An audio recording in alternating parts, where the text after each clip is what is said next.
Friends, ఈ వీడియోలో మనం భద్రాచలం గురించి తెలుసుకునే ప్రయత్నం చేద్దాం. భద్రాచలం తెలంగాణ రాష్ట్రంలోని భద్రాద్రి కొత్తగూడెం జిల్లాలో ఉన్నటువంటి పుణ్యక్షేత్రం. శ్రీరామచంద్ర స్వామి వారి దేవస్థానాన్నే మనం భద్రాచలంగా పిలుచుకుంటున్నాం. ఈ భద్రాచలాన్ని లోని దేవాలయాన్ని భక్త రామదాసు శ్రీరాముని కోసం నిర్మించి ఆ గుడి కారణంగా తను కొన్ని సంవత్సరాలు చెరసరలో మగ్గిపోయాడు. అలా కంచర్ల గోపన్న భక్త రామదాసుగా పాడారు.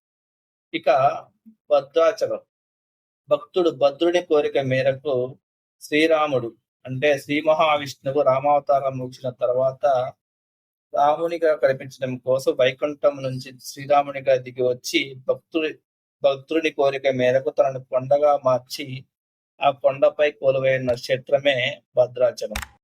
ఇక భద్రాచలంలోని విగ్రహాల గురించి చెప్పుకోవాలంటే